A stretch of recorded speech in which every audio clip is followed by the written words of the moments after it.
Assalamualaikum warahmatullahi wabarakatuh. Perkenalkan, nama saya Epriza Sulistia dengan NIM 25234110095.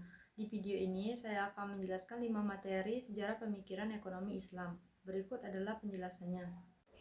Materi ke-1, Islam dan perkembangan pemikiran ekonomi. Islam sebagai way of life, kedudukan akal dalam Islam serta sejarah pemikiran ekonomi Islam abad 1-3 Hijriah atau 7-10 Masehi, masa Rasulullah Shallallahu alaihi wasallam. A. Konsep Islam sebagai way of life. Islam adalah agama yang bersifat menyeluruh atau syumul, mengatur hubungan manusia dengan Allah serta hubungan antar manusia, termasuk dalam bidang ekonomi. Aktivitas ekonomi dipandang sebagai bagian dari ibadah jika dilaksanakan sesuai syariat. Manusia bertugas sebagai khalifah yang wajib menciptakan masyarakat harmonis dan menjaga keseimbangan antara urusan dunia dan akhirat. B. Kedudukan akal dalam Islam. Akal merupakan daya pikir untuk memperoleh pengetahuan dengan memperhatikan alam sekitar. Islam sangat menghargai akal sebagai sarana untuk memahami wahyu, namun fungsinya tetap harus tunduk pada wahyu. Dalam ekonomi, akal berperan merumuskan konsep perdagangan, keuangan, dan distribusi kekayaan yang adil sesuai nilai syariat. C. Sejarah pemikiran ekonomi masa Rasulullah Shallallahu alaihi wasallam. Sistem ekonomi Islam lahir sebagai respon terhadap ketidakadilan sistem ekonomi Arab pra-Islam yang sara, riba, dan penindasan. 1. Landasan utama, tauhid atau keyakinan harta milik Allah, keadilan atau al-adl, persaudaraan atau ukhuwah, dan keseimbangan atau tawazun. 2. Prinsip ekonomi, larangan riba, penekanan kejujuran, larangan gahar atau ketidakjelasan, dan larangan ihtikar atau penimbunan barang. 3. Praktik dan distribusi. Rasulullah Shallallahu alaihi wasallam mengatur pasar agar bebas monopoli dan membangun sistem distribusi kekayaan melalui zakat, infak, sedekah, serta wakaf. 4. Peran negara. Negara melalui Baitul Mal berfungsi mengawasi aktivitas ekonomi dan menyalurkan pendapatan negara demi kesejahteraan umat. Materi kedua, pemikiran ekonomi Islam abad 1-3 Hijriah atau 7-10 Masehi, masa Khulafaur Rasyidin. Yang pertama, Abu Bakar al-As-Siddiq, yang kedua Umar bin Khattab, yang ketiga Utsman bin Affan, dan yang keempat Ali bin Abi Thalib. Pemikiran ekonomi para khalifah. 1. Abu Bakar As-Siddiq 632-634 Masehi. Fokus utama beliau adalah menjaga stabilitas ekonomi negara yang baru transisi. Yang pertama, ketegasan zakat. Memerangi kelompok yang menolak membayar zakat atau perang ridha, karena zakat dianggap sebagai sumber pendapatan negara dan alat pemerataan ekonomi. Yang kedua, pengelolaan Baitul Mal. Menerapkan prinsip distribusi cepat. Harta yang masuk segera dibagikan kepada yang berhak, seperti fakir miskin, yatim, janda, dan tidak ditimbun. Yang ketiga, integritas. Hidup sangat sederhana, hanya mengambil tunjangan secukupnya, dan bahkan mengembalikan fasilitas negara menjelang wafatnya. 2. Umar bin Khattab 634-644 Masehi. Masa ini ditanda dengan ekspansi wilayah dan kemajuan administrasi yang pesat. Yang pertama, sistem administrasi atau dewan, mendirikan lembaga khusus untuk mencatat pemasukan, pengeluaran, dan gaji pegawai. Yang kedua, pajak tanah atau kharaj, menetapkan tanah taklukan sebagai milik negara yang dikelola masyarakat untuk kepentingan umum, bukan dibagikan kepada tentara. Yang ketiga, jaminan sosial, memperkenalkan sistem bantuan bagi warga yang membutuhkan, termasuk lansia dan anak-anak.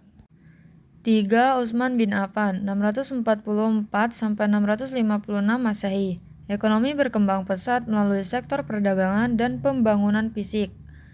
Yang pertama, ekspansi perdagangan, memanfaatkan pengalaman beliau sebagai pedagang sukses untuk membuka jalur perdagangan internasional baru. Yang kedua, pembangunan infrastruktur, membangun jalan, pelabuhan, pasar, dan sistem irigasi untuk mendukung aktivitas ekonomi. Yang ketiga, kedermawanan, tidak mengambil gaji dari negara dan sering menggunakan harta pribadi untuk kepentingan umat. 4. Ali bin Abi Thalib 656 sampai 661 Masehi. Meski dalam kondisi politik yang tidak stabil, beliau tetap memegang teguh prinsip keadilan. Yang pertama, distribusi merata, membagikan harta Baitul Mal secara adil kepada seluruh rakyat tanpa memandang kedudukan atau kekerabatan. Yang kedua, pemberantasan korupsi. Bertindak sangat tegas terhadap pejabat yang menyalahgunakan kekuasaan atau melakukan korupsi. Yang ketiga, pengawasan pasar. Melakukan pengawasan ketat untuk memastikan tidak ada kecurangan dalam kegiatan ekonomi. Materi ketiga, pemikiran ekonomi Islam abad ke-2 sampai 4 Hijriah atau 8 sampai 10 Masehi. Yang pertama, Abu Hanifah 699 sampai 767 Masehi. Yang kedua, Abu Yusuf 113 sampai 180 Hijriah atau 731 sampai 798 Masehi.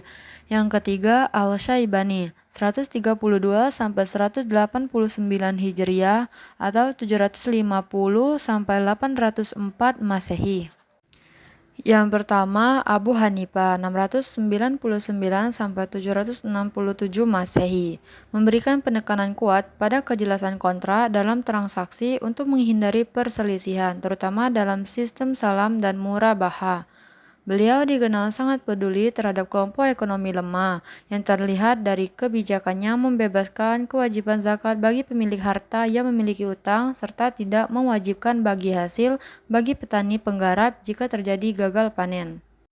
Yang kedua, Abu Yusuf 113 sampai 180 Hijriah atau 731 sampai 798 Masehi. Dikenal melalui karya monumentalnya Kitab Al-Kharaj yang menjadi pedoman administrasi keuangan negara.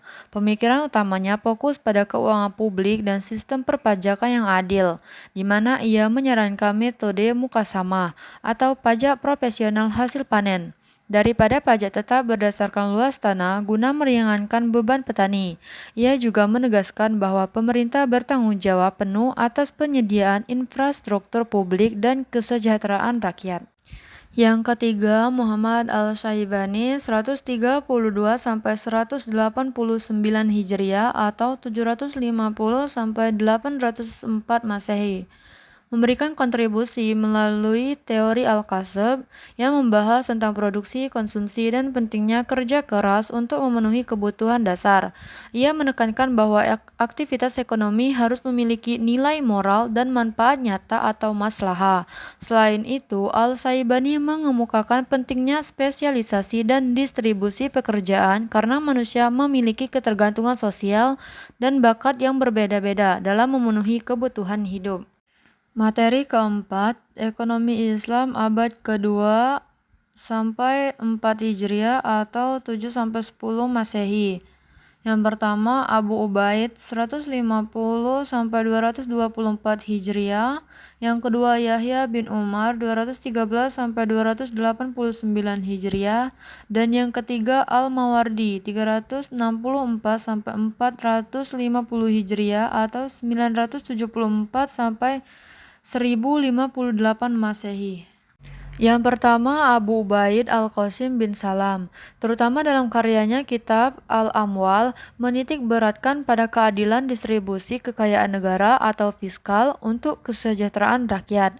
Abu Ubaid menekankan pentingnya pengelolaan Baitul Mal secara amanah, menuntut negara menjamin standar kehidupan yang layak bagi individu, serta membatasi akumulasi kekayaan eksploitatif untuk mencegah ketimpangan sosial.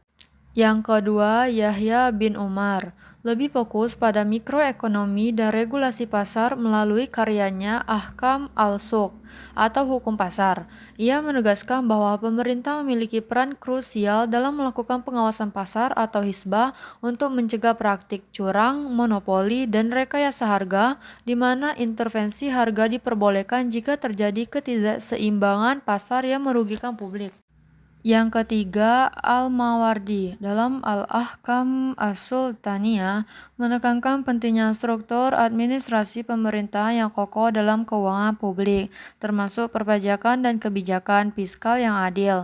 Al-Mawardi menguraikan sumber pendapatan negara seperti kharaj, jizyah, zakat secara terstruktur dan memperkenalkan konsep yang lebih modern, seperti diperbolehkannya pinjaman publik yaitu public and debt untuk pembangunan.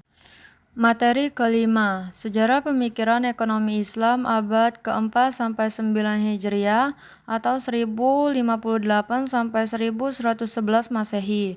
Yang pertama Al-Ghazali 450 sampai 505 Hijriah atau 1058 sampai 1111 Masehi. Yang kedua Ibnu Taimiyah 661 sampai 728 Hijriah atau 1263 sampai 1328 Masehi. Pemikiran ekonomi Islam pada abad ke-4 sampai 9 Hijriah khususnya melalui kontribusi Al-Ghazali 1058 sampai 1111 Masehi dan Ibnu Taimiyah yang menekankan bahwa aktivitas ekonomi harus selaras dengan nilai moral, etika dan prinsip syariat untuk mencapai kesejahteraan dunia maupun akhirat.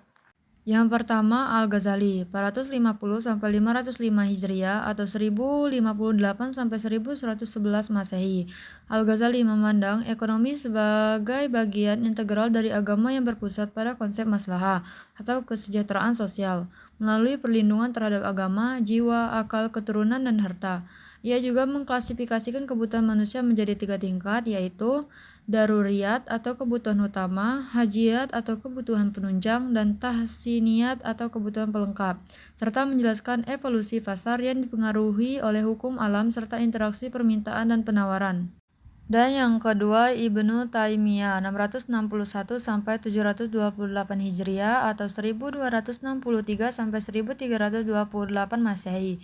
Ibnu Taimiyah memberikan perhatian besar pada mekanisme pasar yang praktis, terutama mengenai konsep harga dan upah yang adil, saman al-mithal dan ujra al-mithal. Beliau berpendapat bahwa harga pada dasarnya ditentukan oleh kekuatan permintaan dan penawaran.